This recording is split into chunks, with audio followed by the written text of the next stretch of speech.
in a dice. We're not actually going to use all of this onion for the sauce. Instead, we'll end up splitting it up and using part of it for the meatballs. But chopping it all at once will save you time in the kitchen. Once we got our nice big pile of onions, we'll move on to the garlic. Quick smash of the whole head of garlic, then same thing on 6 of the cloves. There's just no substitute in the kitchen for good, fresh minced garlic. Mince up your garlic until it's nice and fine. If you think about it, as you continue to mince your garlic, more and more flavor gets exposed, and you'll have a more flavorful tomato sauce. Once our garlic's done, the last thing we'll do is take our wedge of Parmesan cheese and trim off that rind.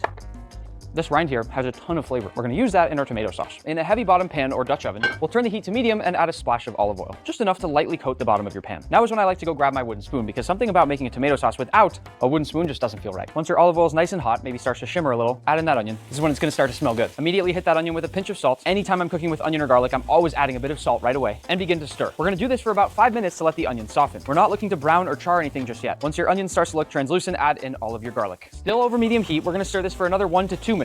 But as you do this, constantly be scraping the edges of the pan because garlic burns fast. If you ever start to smell or notice burning here, you can always add a little splash of water, and that helps to quickly cool things down and avoid burning. At this point, I'm gonna take half of my onion and garlic mixture and reserve it off to the side for our meatballs. You don't have to measure this part out, just eyeball it. Next, we'll add in some tomato paste. This is where we'll really start to get those delicious umami flavors in our tomato sauce, and a small pinch of crushed red pepper flakes. This one's up to you. It all depends on your spice tolerance. We'll stir this, constantly scraping off the bottom of the pan until it becomes a robust, almost brownish red color. This is an extremely important step in the tomato sauce making process, and this is where we develop a huge amount of our flavor. And now it's time for one of my favorite parts, adding in our whole tomatoes. It's not normally how I do it, but it still worked. There's can number 2. I'll usually add a little splash of water into the cans to swirl it around and get all that extra tomato off the sides. That way you really get everything. You can use your wooden spoon to crush these up, but because this is how I learned in restaurants, I like to get in there with my clean hands and just start crushing them. Oh, just like that. There's a good chance it'll make a mess of your kitchen, but this is the Italian grandma method. You have to be willing to get a little bit messy. The other thing that I love about crushing these tomatoes up by hand is that everything ends up being a slightly different size, and that'll give your sauce all these really nice different textures. But if you'd rather skip this step and use pre-crushed tomatoes or even toss these in a blender, that's fine too. I will say, I even think it makes the sauce taste just a little bit better. If your sauce is looking a little too thick, you can add more water. And to finish it off, I'll season it once more with a bit of salt, a pinch of fresh cracked pepper, a little sugar, which can help to cut down on the acidity of your tomatoes, the Parmesan rind that we talked about earlier, and a few sprigs of basil laid nicely over the top of your sauce. This will let all that nice flavor seep down as we cook. And that's it. We'll cover this and let it cook over a low simmer until we're done with everything else. Stay there. We'll move on to our meatballs. First, I'll chop my fresh basil. If you can't find fresh basil, it's okay to use dry, but to me, this just gives such a fresher, better flavor. To chop it up, I'm gonna stack them all down on top of each other, just like this. Then I'll press them down and roll it all up, and then just chop it all up into these nice fine shavings. This is called a chiffonade. If you wanna add a few extra chops in there, you totally can, but this is exactly what we're looking for. Next, I'll grab a large bowl and add in my breadcrumbs, my grated Parmesan cheese, my softened onions and garlic, make sure you get all of it, then 2 whole eggs, and last but not least, a splash of milk. We'll mix this up and then let it sit for about 5 minutes. What that'll do is hydrate all of these breadcrumbs to hold a lot of moisture and keep our meatballs nice and juicy. And while we let this hydrate, I'm gonna toast off my other breadcrumbs. What we're gonna make now is called pan grattato. It's basically toasted breadcrumbs. All you do is add some olive oil to the bottom of a pan and then sprinkle in your breadcrumbs. I like to use panko because it's extra light and crispy. And this is gonna happen fast. Stir it around and get it toasted and golden brown. That's it. Just watch carefully, and once it's golden brown, you're done. You can also season it with a touch of salt and some fresh cracked pepper. The reason I add this extra step is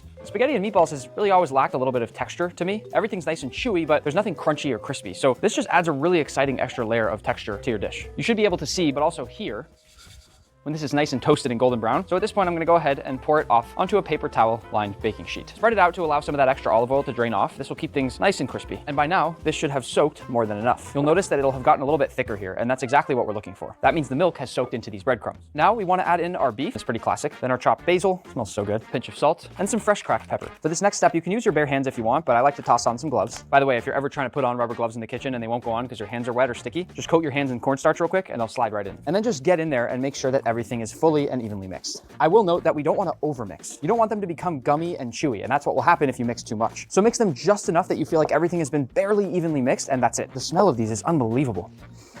Oh, that smells so good. You never think of raw meat as something that smells that good, but this is amazing. So this is it. I didn't mix that long, but it's already done. It's mixed enough, and we do not want to overmix. Now is also a great time to check on my sauce, which smells amazing. To shape the meatballs, get a new pair of gloves. Sometimes I coat my hands with just a tiny bit of oil. That's the second time that I've dropped the can of tomatoes. Then grab enough meat to make about the size of a golf ball and very lightly roll them up and place them down on a parchment-lined baking sheet. See how nothing sticks when you have a little oil? For this step here, you could really make these whatever size you want. Doesn't really matter. Just make sure you don't make them too big, because then it can be really hard to cook them all the way through. And if you ever need to coat your hands with just a little bit more olive oil, go ahead and do exactly that. These are pretty. You shouldn't worry if they're not all perfect, but I will say you do want them to generally be the same size so they cook in the same amount of time. Sometimes it is okay for things to cook in an uneven way, but raw meat is not when you want to play around with that. Pay attention to the fact that when I'm doing this, I'm really not pressing them and mushing them and overworking overworking them anymore here either. I'm literally rolling them up just enough that they hold together in a ball, because overworking them here is gonna make them gummy and chewy, and we do not want that. Last meatball, we got a little bit left over, and there we go. Perfect, beautiful meatballs, glistening in the light. It's time to cook our meatballs, and that all starts with a bit of olive oil into a cast iron pan. I like to put enough that it fully coats the bottom of a pan. Once that oil gets nice and hot, bring your meatballs next to your workstation and add them in away from you, just like a steak, one by one. I want a beautiful, thick, even crust on every single meatball. That's gonna give me such a better look and flavor, and when you put in that extra effort to get a nice crust, the result and flavor blows people's minds. Given that olive oil can burn really fast, keep a close eye on your temperature control and heat. Once you think they have a nice crust, go ahead and start to flip. That is exactly what I'm looking for. Beautiful crust. If you get a crust like this, I'm telling you, these are gonna be the best meatballs you've ever had. Not too dark, but nice and golden brown and crispy. That's insane. While these finish getting a crust on the other side, I'll bring my tomato sauce back in and get ready to add those meatballs into my sauce. I am willing to bet that you have never seen a crust on a meatball like this. Remember, it's not gonna stay that crispy once we add it to the sauce, but it is gonna give tons and tons of flavor that you've probably never tasted before in a spaghetti and meatballs dish. I think this is my favorite part of making spaghetti and meatballs. Ready? Plop. I don't know why I love this so much. I just think it's fun. Watching them all swimming in there like a little meatball hot tub. And when we push them down and cover them all up with that sauce, this is where they're gonna finish cooking, and all that flavor is really gonna become one. To cook our pasta, I'll add a generous pinch of salt to some boiling water, maybe multiple generous pinches of salt, and in goes our spaghetti. Give it a quick mix right away to spread it out, and just make sure that nothing sticks. You can cook this according to the package instructions, or, like I and all Italian grandmothers do, just taste. While that cooks, I'm gonna prepare a large bowl with our cheese and some olive oil for when the pasta's done. I'm also gonna remove all those little bits of basil from my tomato sauce. You could certainly leave these in if you like, but I always find that all the flavor's already gotten in there. Oh, and don't forget the Parmesan cheese bit. Pasta should be done. Quick taste. Ooh, 17 more seconds, it'll be perfect.